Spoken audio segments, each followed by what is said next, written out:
Hello everyone, welcome back to our channel EduEthics. So if you are new to this channel, hi, my name is Shirja Mathur and I will be very grateful if you take a moment and subscribe to our channel below. तो आज हम करने वाले हैं class 7th science chapter 1 nutrition and plants का full chapter explanation in this video only. तो चलिए start करते हैं। तो क्लास 6 में हमने पढ़ा था कि जो फूड है वो एसेंशियल है सारे लिविंग ऑर्गेनिजम्स के लिए, और आपने ये भी पढ़ा था कि फूड के अंदर कुछ कंपोनेंट्स प्रेजेंट होते हैं जिन्हें हम न्यूट्रिएंट्स कहते हैं। There are total 7 nutrients but the major nutrients are carbohydrates, proteins, fats, vitamins and minerals, जिनके बारे में आपने क्लास 6 में पढ़ा था। इन एडिशन रफेज और वाटर भी न्यूट्रिएंट्स कहलाते हैं। और जो न्यूट्रिएंट्स हैं ये नेसेसरी होते हैं हमारी बॉडी के लिए। सारे जो लिविंग ऑर्गेनिजम्स होते हैं उनको फूड रिक्वायर होता है, और प्लांट्स जो होते हैं वो अपना खाना जो है खुद सिंथेसाइज कर सकते हैं। लेकिन अगर हम बात करें एनिमल्स की, इवन ह्यूमंस की, वो अपना खाना खुद नहीं तैयार कर सकते, वो अपना खाना खुद नहीं बना सकते। उनको खाना कहाँ से मिलता है? उनको खाना प्लांट से मिलता है, और या फिर उन एनिमल्स से जो प्लांट्स खाते हैं, राइट। तो हम देखा जा सकता है कि हम डायरेक्टली और इनडायरेक्टली प्लांट्स पे डिपेंडेंट हैं। अगर प्लांट्स नहीं होंगे तो हमारा पेट नहीं भरेगा, ठीक है। तो फिर इनडायरेक्टली यानी कि कोई एनिमल है, राइट, और वो प्लांट्स खाता है, जैसे कि डियर है, वो प्लांट्स खाता है, और उसी डियर का शिकार कर लिया एक लायन ने, ठीक है। तो फिर वो लायन के अंदर भी वो न्यूट्रिएंट्स आ जाएंगे जो उस डियर के अंदर थे,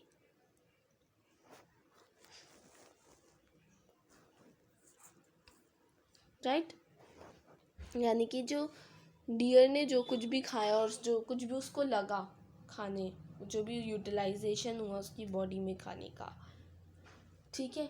तो फिर वही खाना अगर वो एनिमल जो है लायन खा लेगा तो उसको भी वो सब चीज़ें उसके अंदर भी आ जाएंगी, न्यूट्रिएंट्स उसके अंदर भी आ जाएंगे, right. Now mode of nutrition in plants.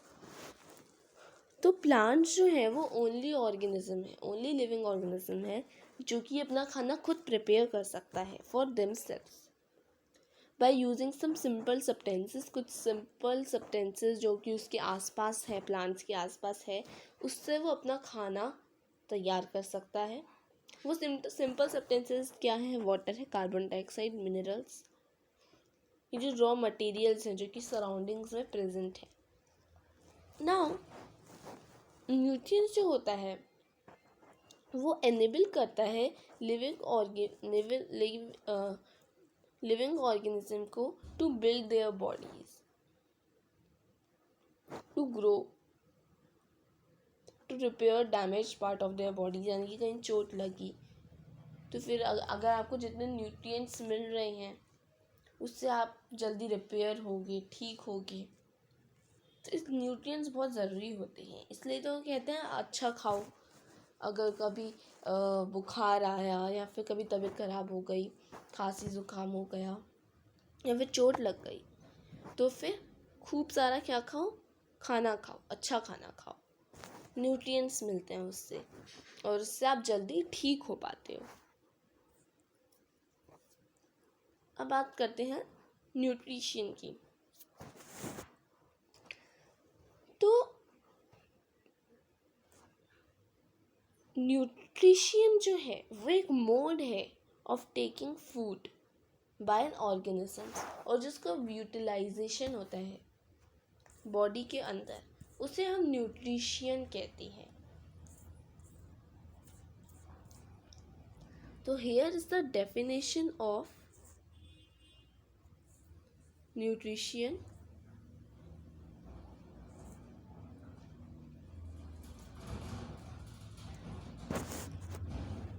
ठीक है। तो फिर जो न्यूट्रिशन क्या होता है? न्यूट्रिशन एक वे होता है, एक मोड होता है of taking food by an organism, और जो उसका यूटिलाइजेशन होता है बॉडी के अंदर, उसे न्यूट्रिशन कहते हैं।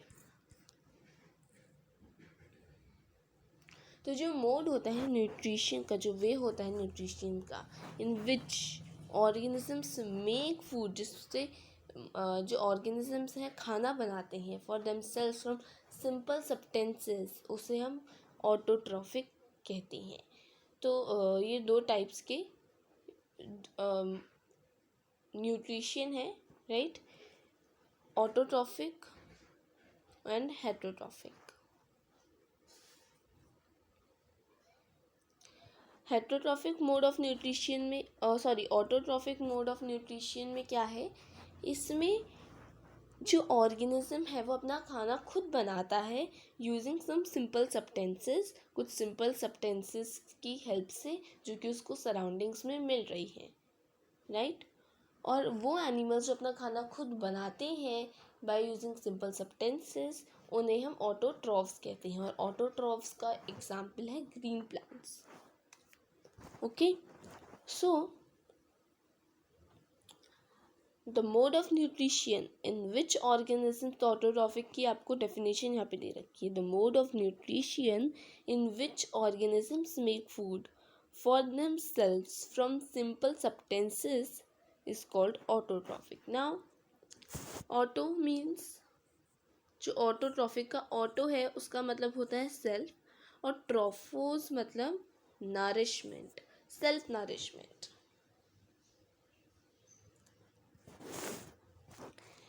खुद बनाना, ठीक है। तो autotrophic mode of nutrition I hope आपको समझ में आ गया। Therefore plants are called autotrophs, क्योंकि प्लांट्स अपना खाना खुद बनाते हैं, इसलिए उन्हें ऑटोट्रॉफ्स कहते हैं। अब बात करते हैं हेटरोट्रॉफ्स की। तो हेटरोट्रॉफ्स वो मोड ऑफ न्यूट्रिशन है जिसमें एनिमल्स और बहुत से ऑर्गेनिजम्स जो होते हैं वो take in food prepared by plants, वो खाना लेते हैं जो कि प्लांट्स ने बनाया है, उन्हें कहते हैं अदर नरिशमेंट।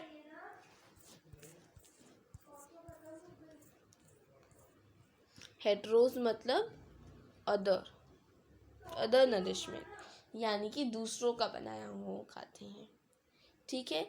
तो हेटरोट्रॉफिक मोड ऑफ न्यूट्रिशन में हेटरोट्रॉफ्स कौन होते हैं? हेटरोट्रॉफ्स आप ह्यूमन बीइंग्स ले सकते हैं, cat, dog, all the animals, right, and humans. ये हेटरोट्रॉफ्स होते हैं जो कि प्लांट्स, अपने खाने के लिए प्लांट्स पे डिपेंडेंट होते हैं, उन्हें हम हेटरोट्रॉफ्स बोलते हैं। तो आई होप आप हेटरोट्रॉफिक मोड ऑफ न्यूट्रिशन और ऑटोट्रॉफिक मोड ऑफ न्यूट्रिशन समझ गए होंगे।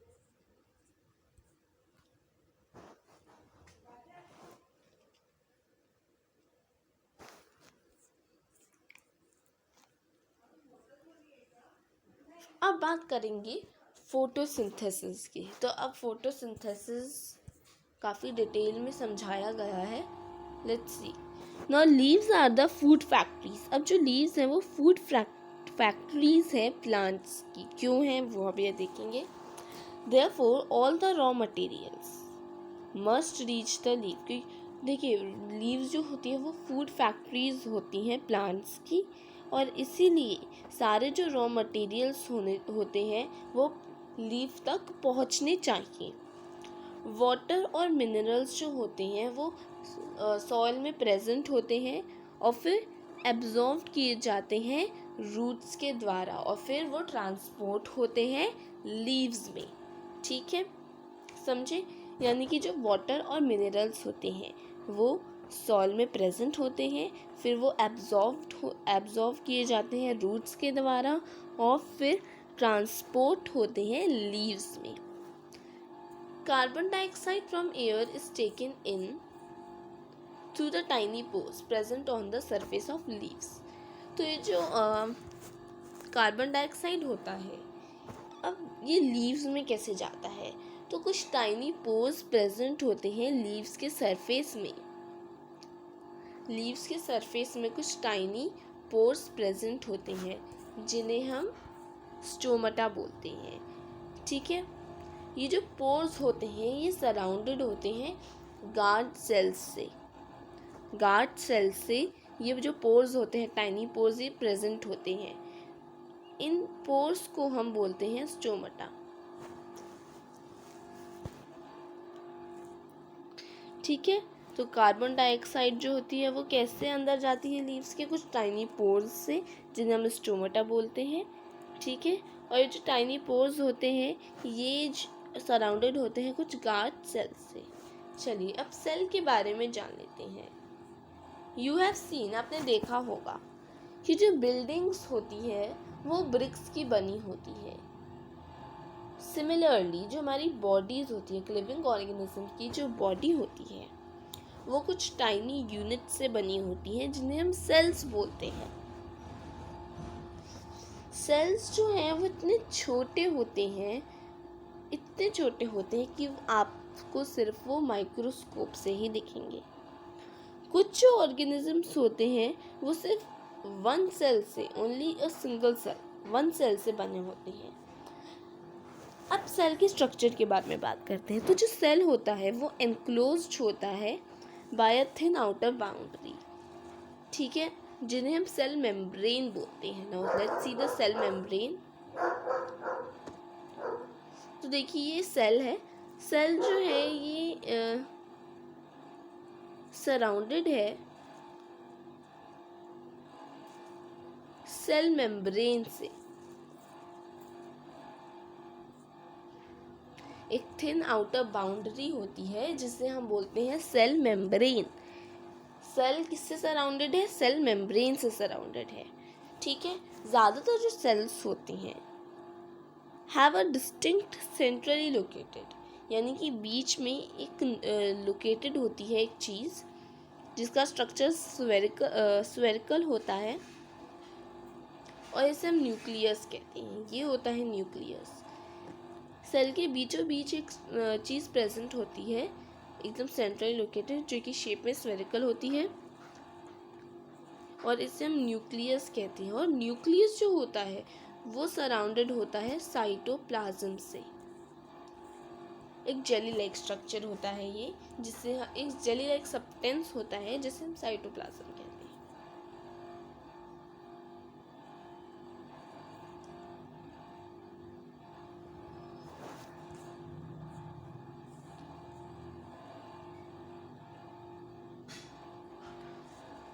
Now water and minerals are transported. अब वापस इसमें आ जाते हैं। अभी हम जो पढ़ रहे थे कि जो कार्बन डाइऑक्साइड है वो अंदर आती है, कार्बन डाइऑक्साइड फ्रॉम एयर, यानी कि लीव्स के अंदर वो कैसे आती है, कुछ टाइनी पोर्स से आती है जिन्हें हम स्टोमाटा बोलते हैं। वो स्टोमाटा जो होता है वो गार्ड सेल से सराउंडेड होता है। वाटर और मिनरल्स जो होते हैं वो ट्रांसपोर्ट किए जाते हैं to the leaves by the vessels, कुछ वेसल्स से, जो कि रन करती हैं like pipes throughout the root. यानी कि अभी हमने देखा, अभी उससे पहले हमने क्या पढ़ा था, उससे पहले हमने देखा था कि वाटर और मिनरल्स सॉइल में प्रेजेंट होते हैं जो कि रूट से द्वारा क्या किए जाते हैं, एब्जॉर्व किए जाते हैं और फिर वो ट्रांसपोर्ट किए जाते हैं लीव्स में। अब वो कैसे किया जाता है? एक कुछ टाइनी वेसल्स से वाटर एंड मिनरल्स ट्रांसपोर्ट किए जाते हैं लीव्स के अंदर कुछ बाय द वेसल्स, कुछ वेसल्स से, जो कि रन करते हैं like pipes throughout the root, the stem, the branches and the leaves. ठीक है, तो फिर वो जो जो वेसल्स होते हैं वो जो कि रन करते हैं like pipes throughout the root, the stem, the branches and the leaves. Okay, they form a continuous path. वो एक कंटिन्यूस पाथ और पैसेज जो होता है for the nutrients to reach the leaves, वो क्या बनाते हैं? वो एक पाथ, या फिर आप बोल सकते हैं एक पैसेज बनाते हैं, एक पाथ बनाते हैं जिससे जो वाटर और मिनरल्स है वो लीव्स तक पहुंच सकें, और इन्हें हम वेसल्स बोलते हैं। जिसके बारे में आप पढ़ोगे चैप्टर 11 में। You will learn more about transport of materials in plants in chapter 11। अब जो लीव्स होती हैं उनके अंदर एक ग्रीन कलर का पिगमेंट प्रेजेंट होता है जिनसे उनका कलर ग्रीन आता है, राइट। इन्हें हम क्लोरोफिल बोलते हैं और ये मदद करती हैं लीव्स की to capture the energy of sunlight. यानी कि जो क्लोरोफिल होता है, क्लोरोफिल लीव्स में प्रेजेंट होता है, राइट। ये ग्रीन कलर का पिगमेंट होता है जो कि लीव्स में प्रेजेंट होता है और ये मदद करता है लीव्स की सनलाइट, जो सन है उसकी लाइट को उसकी सनलाइट की एनर्जी को कैप्चर करने के लिए, ठीक है। This energy is used to synthesize. ये जो एनर्जी होती है ये क्या सिंथेसाइज करने में काम आती है? फूड को सिंथेसाइज करने में काम आती है from carbon dioxide and water.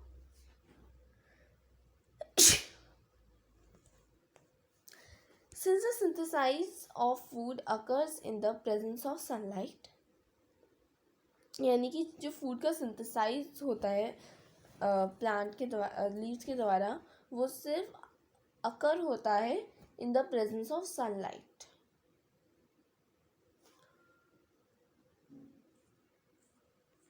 It is called photosynthesis. Photo मतलब होता है लाइट, सिंथेसिस मतलब होता है बनाना, टू कंबाइन और प्रिपेयर। तो हमने देखा कि जो क्लोरोफिल है सनलाइट है। तो अभी एक बार प्रोसेस जान लेते हैं। एक ग्रीन कलर का लीव्स में पिगमेंट प्रेजेंट होता है जिन्हें हम क्लोरोफिल बोलते हैं। क्लोरोफिल सनलाइट की एनर्जी को कैप्चर करने में काम आता है। ये जो एनर्जी होती है ये फूड को बनाने में काम आती है, कुछ simple from carbon dioxide and water. Since the synthesize of food, तो ये जो सिंथेसाइज ऑफ फूड होता है, फूड को बनाने का जो प्रोसेस होता है, सिर्फ ये सनलाइट के प्रेजेंस में होता है और इसीलिए इसको नाम दिया गया फोटोसिंथेसिस, ठीक है। फोटो मतलब लाइट, सिंथेसिस मतलब टू प्रिपेयर और कंबाइन, टू कंबाइन। तो हमने देखा कि जो क्लोरोफिल है, सनलाइट है, कार्बन डाइऑक्साइड है और वाटर है, वो नेसेसरी है to carry out the process of photosynthesis. और ये एक यूनिक प्रोसेस है अर्थ में। इसमें सोलर एनर्जी जो होती है वो कैप्चर की जाती है लीव्स के द्वारा और स्टोर की जाती है प्लांट में in the form of food. और इससे हमको एक और बात पता चलती है, इसका मतलब ये भी है कि जो सन है वो एक अल्टीमेट सोर्स है एनर्जी का सारे लिविंग ऑर्गेनिजम्स के लिए। तो क्या आप इमेजिन कर सकते हैं अर्थ में life in the absence of sunlight, यानी कि इन द एब्सेंस ऑफ फोटोसिंथेसिस, यानी कि अगर फोटोसिंथेसिस का प्रोसेस ना हो तो क्या आप इमेजिन कर सकते हैं अर्थ में लाइफ? Of course not.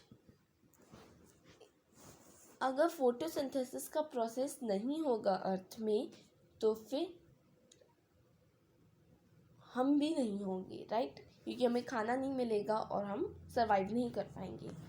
तो in the absence of sunlight there would not be any food, कोई खाना नहीं होगा। The survival of almost all living organisms directly or indirectly depends upon the food made by the plants. Besides oxygen, which is essential for the survival for all living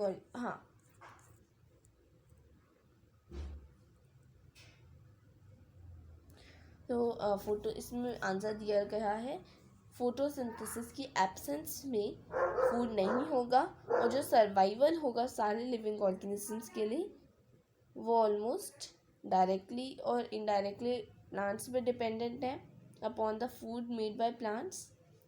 अब इसके अलावा हम बात करेंगे कि जो ऑक्सीजन है वो एसेंशियल है for the survival of all living organisms. Photosynthesis के प्रोसेस में जो ऑक्सीजन होती है उसका क्या काम होता है अब हम वो देखते हैं। तो ऑक्सीजन जो होती है वो एसेंशियल होता है सारे लिविंग ऑर्गेनिजम्स के लिए। ऑक्सीजन प्रोड्यूस की जाती है इसमें फोटोसिंथेसिस के प्रोसेस में. इन the absence of photosynthesis life would be impossible on the earth. Oxygen, which is essential for the survival of all living organisms, is produced during photosynthesis. तो photosynthesis की absence में life would be impossible on the earth. ये आपका पूरा answer बन गया. तो photosynthesis, during photosynthesis जो क्लोरोफिल है कंटेनिंग सेल्स ऑफ लीव्स, जो कि सेल्स ऑफ लीव्स की जो सेल्स होते हैं उन्हें कंटेन करता है. In the presence of sunlight use carbon dioxide and water to synthesize carbohydrate. The process can be represented in an equation. तो इसको आप सिंपली ऐसे रिप्रेजेंट कर सकते हो.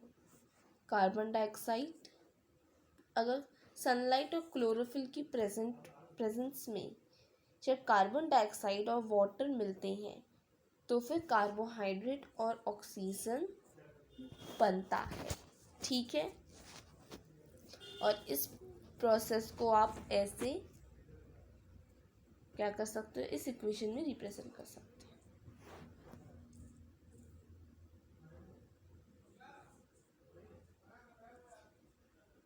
लाइट एनर्जी, देखिए सनलाइट और क्लोरोफिल की प्रेजेंस में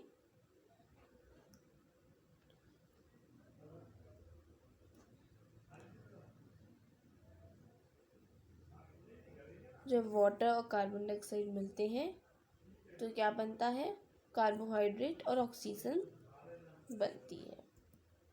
ड्यूरिंग द प्रोसेस ऑक्सीजन, इस प्रोसेस में ऑक्सीजन रिलीज की जाती है.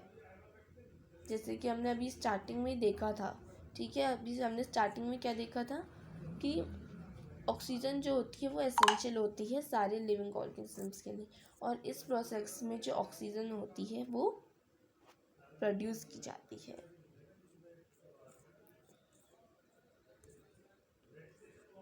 During the process of oxygen is released, the process of the presence of starch in leaves indicates the occurrence of photosynthesis.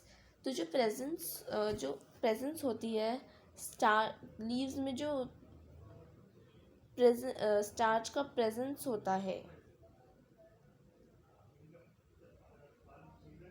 The presence of starch in leaves indicate करता है the occurrence of photosynthesis.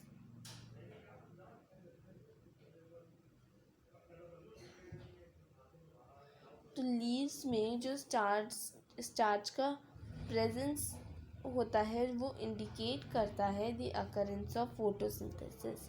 Starch जो है वो एक carbohydrate है. अब हम section of leaves देखते हैं. तो देखिए ये जो ग्रीन कलर का पिगमेंट है उसे क्लोरोफिल बोलते हैं. स्टोमा क्या होता है, ये जो बीच का गैप है इसे स्टोमा कहते हैं. जो टाइनी पोर्स है, राइट, जिससे वाटर और मिनरल्स अंदर जाती हैं. Now guard cells. अब गार्ड सेल्स होते हैं, देखिए स्टोमाटा जो होता है वो सराउंडेड होता है कुछ गार्ड सेल्स से, राइट. तो ये देखिए बीच में स्टोमाटा है और ये सराउंडेड है गार्ड सेल्स से. ये सब गार्ड सेल्स हैं, right. These all are guard cells. अब गार्ड सेल्स को थोड़ा जूम करके दिखाया गया है. ये है guard cells, stomatal opening, stoma को मतलब, और ये जो हिस्सा है वो इस पार्ट में प्रेजेंट है लीफ के. ये पूरी एक लीफ है.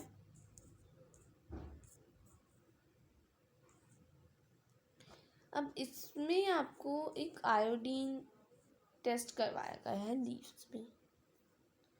ठीक है, तो आपको आयोडीन टेस्ट करना है लीव्स में. ठीक है. Both the plants as you did in class 6. Record your results. अपने रिजल्ट्स को रिकॉर्ड कीजिए. नाउ लीव द पॉट, और पॉट को छोड़ दीजिए which was earlier kept in the dark. In the sunlight में रखिए 3-4 दिनों तक, और फिर से परफॉर्म कीजिए iodine test. Perform the iodine test again on its leaves, और अपने ऑब्जर्वेशन को रिकॉर्ड करिए नोटबुक में।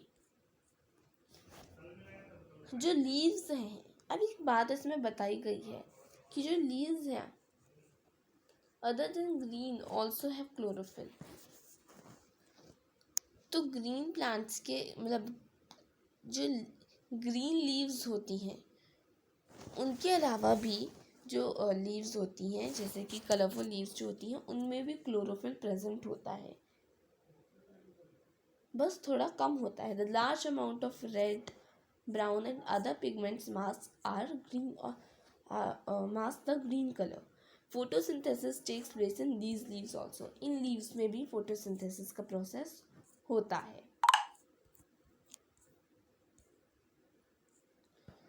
तो कई बार आपने एक स्लाइमी ग्रीन पैचेस देखे होंगे इन पॉन्ड्स ऑफ स्टेगनेंट मतलब रुका हुआ पानी, ठीक है। तो रुके हुए जो पानी होते हैं, जो स्टेगनेंट वाटर बॉडीज होती हैं, उनमें आपने ग्रीन कलर के पैचेस देखे होंगे और वो स्लाइमी सा होता है, राइट। उन्हें हम एल्गी कहते हैं। एल्गी फॉर्म होते हैं बाय द ग्रोथ ऑफ ये जो ग्रीन कलर का स्लाइमी सी चीज़ होती है, ये फॉर्म होते हैं by the growth of organisms called algae. तो क्या आप गेस कर सकते हैं कि एल्गे का कलर ग्रीन क्यों होता है? क्योंकि उसमें क्लोरोफिल प्रेजेंट होता है जो कि उन्हें ग्रीन कलर देता है। एल्गे भी फोटोसिंथेसिस का प्रोसेस कर सकते हैं। Synthesis of plant food other than carbohydrate. Now you have just learned that plants synthesize carbohydrates through the process of photosynthesis. तो आपने अभी पढ़ा कि जो प्लांट्स होते हैं वो सिंथेसाइज करते हैं कार्बोहाइड्रेट्स को through the process of photosynthesis. The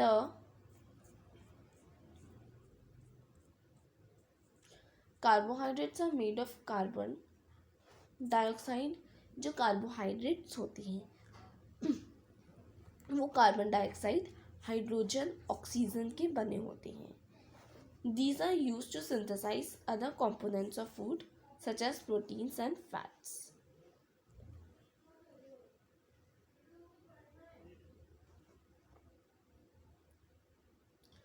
लेकिन जो प्रोटीन्स होते हैं और नाइट्रोजनियस सब्सटेंसेस जो होते हैं जो नाइट्रोजन कंटेन करते हैं, from where do the plants obtain nitrogen. अब प्लांट्स नाइट्रोजन कैसे ऑब्टेन करती है? तो रिकॉल कीजिए कि जो नाइट्रोजन है वो प्रेजेंट होती है इन abundance in gaseous form in the air में प्रेजेंट होती है वो। However, plants cannot absorb nitrogen in this form. अब प्लांट्स जो है वो इस फॉर्म में नाइट्रोजन की गैसेस फॉर्म होती है जो कि एयर में प्रेजेंट होती है, तो इस फॉर्म में तो प्लांट्स नाइट्रोजन को अब्जॉर्ब नहीं कर सकते। Soil has certain bacteria. Soil में सर्टेन बैक्टीरिया प्रेजेंट होती हैं जो कि उससे नाइट्रोजन को गैशियस फॉर्म में कन्वर्ट करते हैं एक यूजेबल फॉर्म में। गैशियस फॉर्म को क्या करते हैं? कन्वर्ट करते हैं एक यूजेबल फॉर्म में और रिलीज करते हैं it into the soil. These are absorbed by the plants along with water. Also you might have seen, आपने कई बार देखा होगा कि जो फार्मर्स होते हैं adding fertilizers rich in nitrogen to the soil. In this way, इस वे में जो प्लांट्स होते हैं वो फुलफिल करते हैं their requirements of nitrogen along with the other constituents. Plants can then synthesize proteins and vitamins. Other modes of nutrition in plants. There are some plants, तो कुछ प्लांट्स होते हैं which do not have chlorophyll, जिनमें chlorophyll present नहीं होता। They cannot synthesize food, वो अपना खाना को नहीं बना सकते। उनको अपना खाना कहाँ से मिलता है? वो अब कैसे सर्वाइव सकते हैं. From where do they derive nutrition? Like humans and animals. तो humans और animals की तरह वो plants भी डिपेंडेंट होते हैं बाय अदर प्लांट्स. जो अदर प्लांट्स होते हैं उनमें ह्यूमंस और एनिमल्स की तरह वो भी डिपेंडेंट होते हैं. वो हेट्रोट्रॉफिक मोड ऑफ न्यूट्रिशन जो है, they use the heterotrophic mode of nutrition. वो heterotrophic mode of nutrition use करते हैं. तो क्या आप एक येलो वायरी ब्रांच स्ट्रक्चर, हाँ, do you see a yellow wiry branch structure? तो क्या आप एक येलो वायरी ब्रांच स्ट्रक्चर को देख सकते हैं? Twinning around the stem and branches of a tree. Here it is. इसके बारे में देखेंगे अभी. इस प्लांट को हम कस्कूटा प्लांट बोलते हैं. अमरबेल. It does not have chlorophyll. इसमें क्लोरोफिल प्रेजेंट नहीं होता. ये रेडीमेड फूड लेता है प्लांट से, on which it is climbing, जिसमें ये क्लाइंब किया हुआ है. The plant on which it climbs. तो वो प्लांट जो होता है जिसमें क्लाइंब किया है, राइट, जिसमें क्लाइंब किया हुआ है, उस प्लांट को हम होस्ट बोलते हैं. Since it deprives the host of valuable nutrients, Cuscuta is called a parasite. Cuscuta एक पैरासाइट होता है. क्यों पैरासाइट होता है? क्योंकि ये जो प्लांट होता है ये ह्यूमंस और एनिमल्स की तरह प्लांट्स में डिपेंडेंट होता है. इसके अंदर क्लोरोफिल नहीं होता है. ठीक है, तो ये इसके अंदर क्लोरोफिल नहीं होता है और ये डिपेंडेंट होता है अदर प्लांट्स में. तो इसको रेडीमेड फूड मिलता है उस प्लांट से जिसके ऊपर ये टंगा हुआ है. ठीक है, और वो जो प्लांट होता है जिसको रेडीमेड फूड दे रहा है, उस प्लांट को हम होस्ट बोलते हैं. Since it deprives the host of valuable nutrients, और इसीलिए इस प्लांट को हम पैरासाइट बोलते हैं. Are we and other animals also kind of parasites? You should think about it and discuss with your teacher.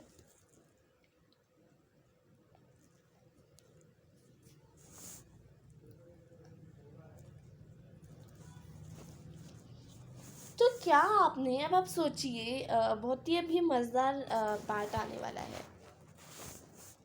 क्या आपने कभी सोचा है ऐसे प्लांट्स के बारे में जो कि एनिमल्स खाते हों, कीड़े मकोड़े खाते हों?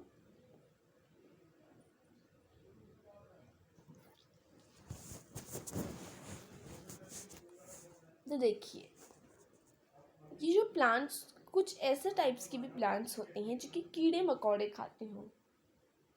ठीक है, दे आर फ्यू प्लांट्स. बहुत ही कम ऐसे प्लांट्स होते हैं जो कि इंसेक्ट्स को ट्रैप करते हैं और डाइजेस्ट कर लेते हैं उन्हें.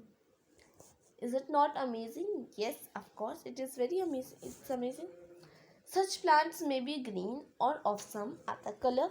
ऐसे जो प्लांट्स होते हैं वो ग्रीन भी हो सकते हैं, लेकिन और भी कलर्स, अदर कलर्स के भी हो सकते हैं, और ये दिखने में बहुत सुंदर लगते हैं. Look at the plant in figure 1.6. तो ये एक पिक्चर प्लांट है, लाइक, और ये जग जैसा होता है, राइट. और ये कैसा, देखिए,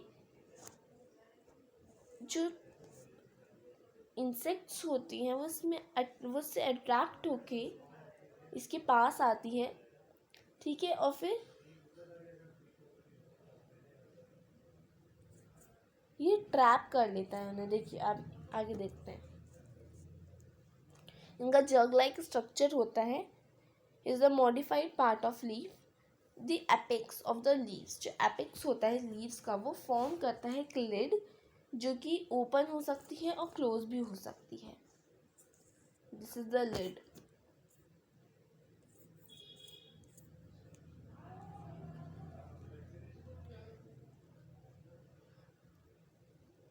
inside the picture there are, तो पिक्चर के अंदर हेयर्स होते हैं जो कि डायरेक्टेड होते हैं डाउनवर्ड्स, नीचे जाने, यानी कि उसमें आप ऊपर हेयर्स होते हैं उसके अंदर, किसके अंदर, पिक्चर के अंदर, जो कि जो कि डायरेक्टेड होते हैं डाउनवर्ड्स, यानी कि उससे फिसल जाते हैं इससे नीचे, उससे ऊपर नहीं जा सकते, नीचे जा सकते हैं।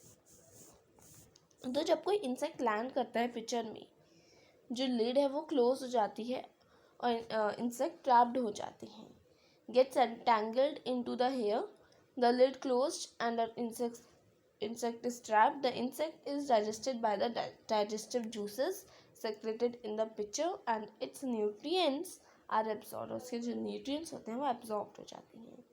ये जो insect होता है eating plants are called insectivorous, इन्हें हम insectivorous plants बोलते हैं। It is possible that such plants do not get all the required nutrients from the soil in which they grow. अब बात करेंगे हम सेप्टोट्रॉफ्स की। तो आपने देखा होगा पैकेट्स में of mushroom sold in the vegetable market. You may have also seen, आपने फ्लफी अम्ब्रेला लाइक पैचेस देखे होंगे जो कि मॉइस्ट ऑयल्स में ग्रो करते हैं और on rotting would during the rainy season. तो चलिए देखते हैं what type of nutrients they need to survive and from where they get food. Now packet of mushrooms, a mushroom growing on decayed materials, यानी कि कीचड़ में उगता है mushroom.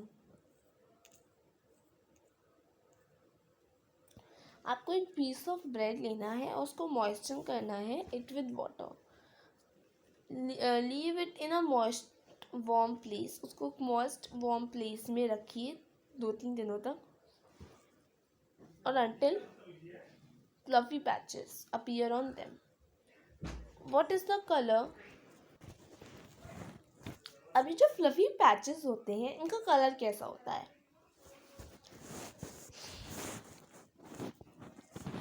Observe the patches under a microscope. तो microscope से इन patches को ऑब्जर्व कीजिए या फिर एक मैग्नीफाइंग ग्लास से। राइट डाउन योर ऑब्जर्वेशन, अपनी ऑब्जर्वेशन को नोटबुक में लिखिए। You will see cotton like threads, आपको कुछ कॉटन लाइक थ्रेड्स दिखेंगे spread on the piece of bread. And do you know what is it? That is fungi, जो कि grow हो रही है ब्रेड में।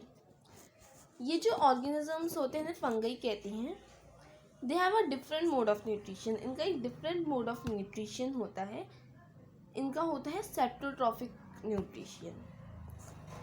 ये जो टाइप का न्यूट्रिशन होता है इसमें क्या करते हैं, ऑर्गेनिजम्स एब्जॉर्ब करते हैं the nutrients from the bread, यानी कोई भी खाने से, नॉट ओनली फ्रॉम ब्रेड, कोई भी खाने से। ये जो मोड ऑफ न्यूट्रिशन होता है जिसमें ऑर्गेनिजम्स जो होते हैं take in nutrients from dead and decaying matter is called saprotrophic nutrition. तो इस मोड ऑफ न्यूट्रिशन में जिसमें ऑर्गेनिजम्स जो होते हैं वो न्यूट्रिएंट्स लेते हैं डेड और डिकेइंग मैटर से, इन्हें हम सेप्टोट्रॉफिक मोड ऑफ न्यूट्रिशन बोलते हैं। ये जो ऑर्गेनिजम्स होते हैं विद सेप्टोट्रॉफिक मोड ऑफ न्यूट्रिशन, इन्हें हम सेप्टोट्रॉफ्स बोलते हैं। फंगाई जो होती है वो पिकल्स में, लेदर में, क्लोथ्स में और अदर आर्टिकल्स में that are left in hot and humid weather for long time during the rainy season, this spoil many things, उसमें भी ग्रो हो जाती है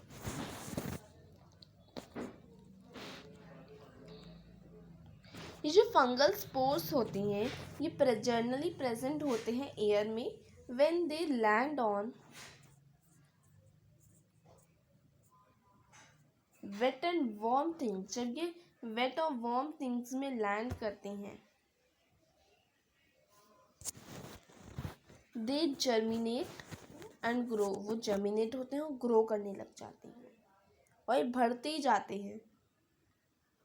now can you figure out how we can protect our things from getting spoiled. तो क्या अब आप figure out कर सकते हैं कि कैसे हम अपना जो चीज़ें हैं वो बचा सकते हैं इन ऐसे ऑर्गेनिजम्स के लिए और ऐसे ऑर्गेनिजम्स से, फंगई वगैरह से। सम ऑर्गेनिजम्स, कुछ जो ऑर्गेनिजम्स होते हैं वो एक साथ रहते हैं और शेयर करते हैं बोथ शेल्टर एंड न्यूट्रिएंट्स। ये जो रिलेशनशिप होता है इन्हें हम सिम्बोसिस बोलते हैं, सिम्बायोसिस। इसके बारे में हम और डिटेल में जानेंगे और अच्छे से जानेंगे एक एग्जाम्पल के थ्रू। जैसे एक एग्जाम्पल है सर्टेन फंगाई, काफ़ी जो ज़्यादा जो फंगाई होती हैं वो रूट्स ऑफ प्लांट्स में रहते हैं। जो प्लांट्स होती हैं, प्लांट्स क्या उनको प्रोवाइड करते हैं, वो देखिए अपना काम बांट लेते हैं, ठीक है। कुछ जो ऑर्गेनिजम्स होते हैं वो अपना काम बांट लेते हैं, यानी कि कोई एक शेल्टर देता है तो दूसरा उसके बदले न्यूट्रिएंट्स देता है, और इस रिलेशनशिप को हम सिम्बायोसिस बोलते हैं। वहीं एक एग्जांपल है फंगई का। फंगई जो होता है वो प्लांट्स और रूट्स के अंदर रहता है। जो प्लांट्स होते हैं वो उसको न्यूट्रिएंट्स प्रोवाइड करते हैं, वहीं बदले में टू द जो क्या देखिए प्लांट जो है वो न्यूट्रिएंट्स प्रोवाइड करते हैं फंगस को, और फंगई बदले में उसे क्या देते हैं, वाटर, प्रोवाइड्स वाटर और certain nutrients. Fungus provides water and certain nutrients. तो देखिए दोनों करते रहते हैं ऐसे, यानी कि उनका तय होता है कि मैं तुम्हें ये दूंगा और तुम मुझे उसके बदले में ये दोगे। तो वैसे ही इस रिलेशनशिप को हम सिम्बायोसिस बोलते हैं। तो देखिए जो प्लांट्स में क्या प्रेजेंट होता है, फंगस प्रेजेंट होता है, ठीक है। और फंगस जो होता है वो उन्हें क्या देता है, फंगाई उन्हें देता है, देखिए प्लांट जो होता है वो उनको शेल्टर प्रोवाइड करते हैं और न्यूट्रिएंट्स देते हैं, और फंगस क्या देती है उन्हें, फंगस उन्हें वाटर और सर्टेन न्यूट्रिएंट्स प्रोवाइड करते हैं। In organisms called lichens, a chlorophyll containing partner which is an algae. हाँ, तो लिचन जो है ये एल्गी की एक वो है, एल्गी का मतलब एक हम कह सकते हैं उसी की जाति का है। And a fungus live together. अब लिचन्स और फंगस, लिचन्स क्लोरोफिल कंटेनिंग पार्टनर, ये क्लोरोफिल कंटेन करता है, जो कि एक एल्गी का संगत मतलब एल्गी की जाति का होता है। तो लिचन्स और फंगस लिव टुगेदर, ये एक साथ रहते हैं। फंगस जो होता है वो प्रोवाइड करता है शेल्टर लिचन्स को, तो शेल्टर प्रोवाइड करता है water minerals to the algae, and in return algae मतलब लिचन्स, ठीक है। तो रिटर्न में एल्गी जो होता है, एल्गी वो प्रिपेयर करता है फूड टू द फंगस, यानी कि एल्गी जो होता है वो तो खाना देता है फंगस को, और फंगस जो होती है, फंगई जो होती है वो शेल्टर, मिनरल्स, वाटर वगैरह प्रोवाइड करती है एल्गी को, ठीक है। तो इस रिलेशनशिप को हम सिम्बायोसिस बोलते हैं, जो कि अभी हमने देखा, ठीक है। Now how nutrients are replenished in the soil. तो कैसे जो न्यूट्रिएंट्स होते हैं वो रिप्लेनिश्ड होते हैं सॉइल में। आपने देखा होगा फार्मर्स जो होते हैं वो मैन्यूर यानी कि केमिकल्स वगैरह फर्टिलाइजर्स जो होते हैं वो फील्ड्स में डालते हैं, और गार्डनर्स जो होते हैं यूजिंग देम इन लॉन्स और in pots. Do you know why this is done. तो आपको पता है कि ये क्यों होता, क्यों किया जाता है। You learn that plants absorb minerals and nutrients from the soil. आपने पढ़ा है कि जो प्लांट्स होते हैं वो एब्जॉर्ब करते हैं मिनरल्स और nutrients from the soil, so their amounts in the soil keep on declining. तो उनका जो अमाउंट होता है सॉइल में वो कीप ऑन डिक्लाइन होता जाता है। फर्टिलाइजर्स देखिए फिर से देखते हैं, फार्मर्स वगैरह जो होते हैं वो फील्ड्स में मैन्योर और फर्टिलाइजर्स डालते हैं, वो क्यों डालते हैं? इसलिए डालते हैं क्योंकि जो प्लांट्स होता है वो एब्जॉर्व कर लेता है मिनरल्स ऑफ वाटर को सॉइल से, और इसीलिए जो अमाउंट उनका अमाउंट होता है इन द सॉइल, जो वाटर मिनरल्स का अमाउंट होता है सॉइल में, वो कम होता जाता है, डिक्लाइन होता जाता है। तो फर्टिलाइजर्स और मैन्योर्स जो होते हैं वो न्यूट्रिएंट्स कंटेन करते हैं, जैसे कि नाइट्रोजन, पोटेशियम और फास्फोरस एक्सेट्रा। ये जो न्यूट्रिएंट्स होते हैं need to be added from time to time to reach enrich time to time to enrich the soil. We can grow plants, हम प्लांट्स को ग्रो कर सकते हैं और एंड कीप देम हेल्दी, उन्हें हेल्दी रख सकते हैं if we can fulfill the nutrient requirement of plants. Usually crop plants जो होते हैं वो एब्जॉर्व करते हैं lot of nitrogen and the soil becomes deficient. यानी कि कई बार क्या होता है, जो क्रॉप प्लांट्स जो होते हैं वो बहुत सारा नाइट्रोजन एब्जॉर्व कर लेते हैं और जो सॉइल होते हैं उसकी कमी हो जाती है नाइट्रोजन में। You learn that through nitrogen, आपने अभी पढ़ा कि जो through nitrogen gas is available, nitrogen के थ्रू जो गैस है वो अवेलेबल है in plenty in the air. Plants can not use, plant जो है वो इस मैनर में यूज़ नहीं कर सकते। Plants can not use in this manner, they can use carbon dioxide. यानी कि जो प्लांट्स होते हैं वो नाइट्रोजन को गैशियस फॉर्म में, जो कि जब नाइट्रोजन एयर में जो प्रेजेंट होती है तो प्लांट्स उसको गैशियस फॉर्म में तो नहीं कर सकते अपने अंदर एब्जॉर्ब, तो वो यूज़ करते हैं कार्बन डाइऑक्साइड को। And they need nitrogen in a soluble form, यानी कि उन्हें नाइट्रोजन एक सॉल्यूबल फॉर्म में चाहिए होता है। तो जो एक बैक्टीरिया होता है जिसे हम राइजोबियम कहते हैं, ठीक है, तो अब ये राइजोबियम क्या करता है, देखिए अभी हमने देखा कि जो नाइट्रोजन होता है वो गैशियस फॉर्म में होता है, एयर में प्रेजेंट होता है। अब प्लांट उसको यूजेबल फॉर्म में कैसे लाती है, मतलब जो सॉइल होता है उसको यूजेबल, क्योंकि प्लांट जो है उसको ऐसे तो गैशियस फॉर्म में तो उसको यूज़ नहीं कर सकता, तो फिर उसको यूजेबल फॉर्म में लाना पड़ता है। उसको यूजेबल फॉर्म में कैसे लाता है, एक बैक्टीरिया होता है राइजोबियम, ठीक है, वो एटमॉस्फेरिक नाइट्रोजन को कन्वर्ट करता है यूजेबल फॉर्म में। लेकिन जो राइजोबियम होता है can not make its own food, Rhizobium अपना खुद का खाना नहीं बनाता। So it often lives in the roots of gram, तो राइजोबियम जो होता है वो roots of gram, peas, moong, beans and other legumes में रहता है and provides them with nitrogen, ठीक है। तो ये देखिए ये भी एक सिम्बायोसिस है, ठीक है, सिम्बायोसिस रिलेशनशिप है। इसमें क्या है, जो राइजोबियम है, राइजोबियम देखिए जो प्लांट है, जो लेग्यूम्स हैं वो तो उसको शेल्टर प्रोवाइड कर रहे हैं, और राइजोबियम जो है उन्हें नाइट्रोजन प्रोवाइड कर रहा है यूजेबल फॉर्म में। In return the plants provide food and shelter to the bacteria, they thus have a symbiotic relationship. ये जो एसोसिएशन है is of great significance for the farmers. They can reduce the use of nitrogenous fertilizers where leguminous plants are grown. ठीक है, तो most of the pulses are obtain from leguminous plant. तो इस chapter में आपने क्या पढ़ा, you learn that most of the plants are autotrophs, only a few plants are parasitic और सेप्टोट्रॉफिक।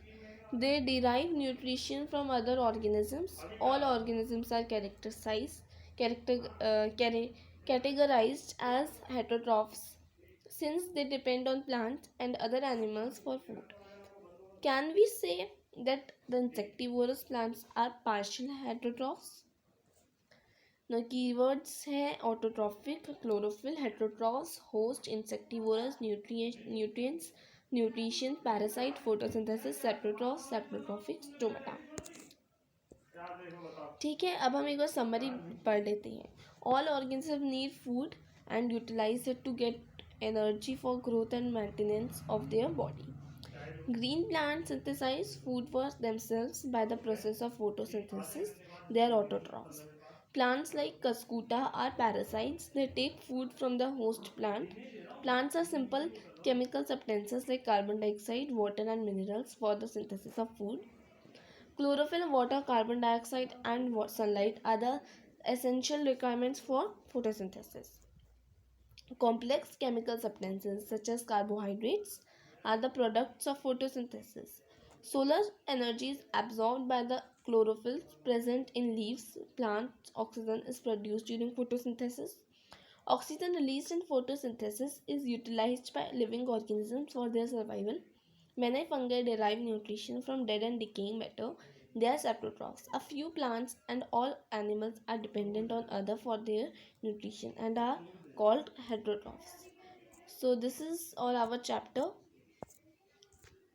Thank you for watching this video, and if you liked our channel, so please don't forget to like, share and subscribe to our channel. Thank you.